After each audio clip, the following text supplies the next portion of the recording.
Second edition of the SFL Today, ladies and gentlemen. Today what we'd like to do is kind of do a little bit of a review of last year, since we did not all get together for a banquet, and then like to do a little bit of a preview for what we might expect this year in the SFL.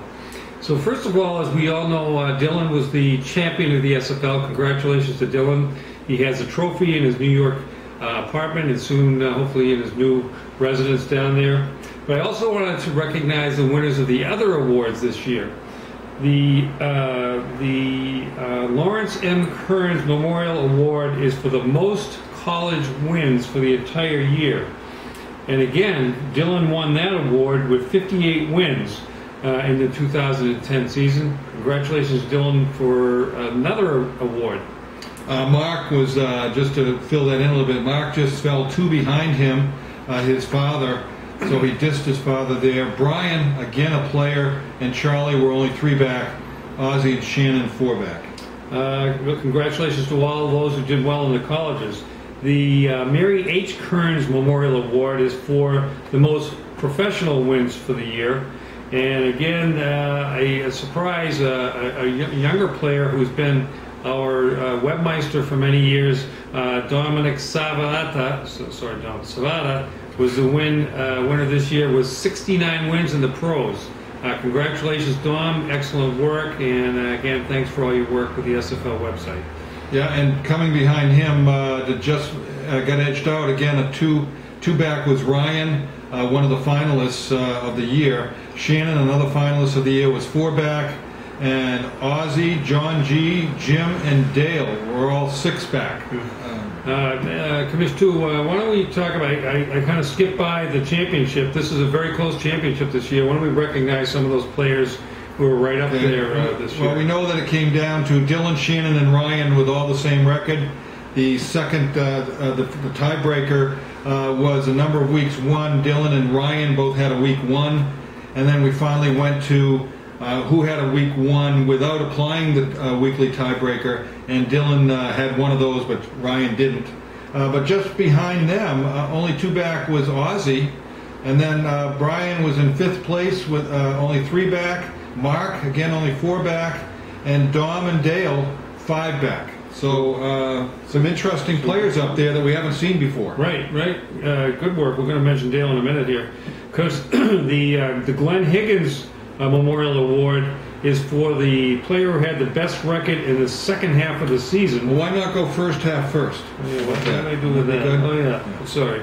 The Daniel F. Kearns Memorial Award for the best record in the first half of the season goes to Joe G., who started off like a house of fire. He had 59 wins in the first half.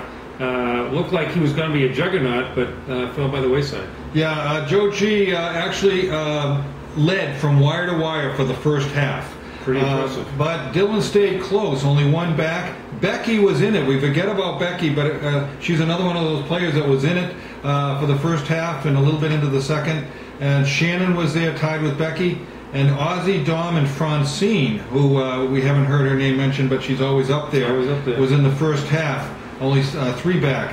Just one more point on that, Joe G. and Dylan. Just to say how Joe G. fell off. In the second half, Joe G. fell to, he was 25th in the second half, so he did fall off the table.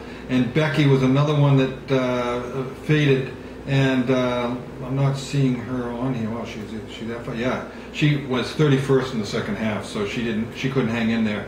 Dylan, of course, Shannon, and Ozzie was eight. I would venture to say, Commish, too, that the no picks probably doomed Becky. You got to watch those no picks, ladies and gentlemen. Yeah. You got to make your picks. It's not that hard. It takes you 30 seconds. So come on. Okay, so for the final award is the best record in the second half of the season, the Glenn Higgins Memorial Award, and this year that went to Dale. And I forget how many. Oh, he had an impressive second half. He had 67 wins. He outdistanced Ryan by 3 games, and me by 4, and Mark and Shannon by 5. Dylan and John G. And Ozzie was 6 back. But so that's an impressive display by Dale, who in the first half was 25th. And he ended up overall as 8th. So he told me that he was motivated. Yeah. In the second half, he felt I dissed Mary and himself by saying that the couple not ready for prime time.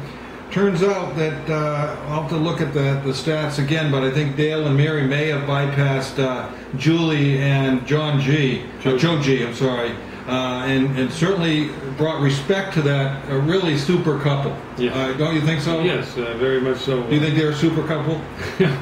Who, Dale and Mary? Yes, absolutely a super couple. Yes. Well, who is not so super. And what's the last award, sir? Okay, so those are the positive awards, and then of course we have the Brian L. Kearns Futility Award for the worst record in the SFL with no picks missed. And believe it or not, this award once again goes to Bo Cheever, who had the worst record with no wins, with no picks missed.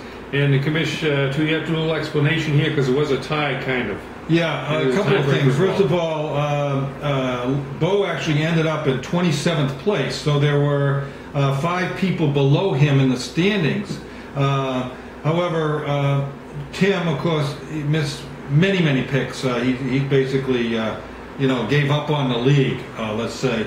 Peter, who actually, you had to go all the way back. I went backwards to see who missed games in week 20, etc.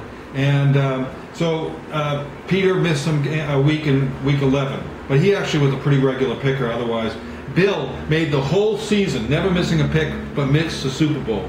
I asked him, did you do that on purpose, not to get the Brian L. Kearns Utility Award? He said no, he was actually out of town and it slipped his mind. He caring for his mother. So we'll give him a pass on that. Natalie, I saw that she missed a pick in week 20, but and Mary, I think only missed 1 pick, but in week 20 she missed a pick. And finally, then Bo, Luke, Patrick, and John M. all had the same record.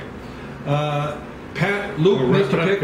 Luke missed a pick, but Patrick T and John M never missed a pick. But John M and Patrick T had a week 1, and we're looking for complete futility, so we're going to give that to Bo, and plus he had fewer difficulty points. That's right. Okay, so we thought we were going to be able to do a few predictions, but we're trying to keep our shows to about 8 minutes because we had difficulty loading the last show on.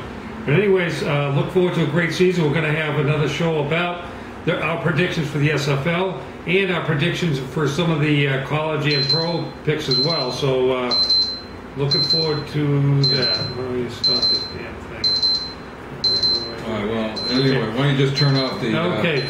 All right. See you next week. Yep. It's been a pleasure. Go Irish. Go Irish.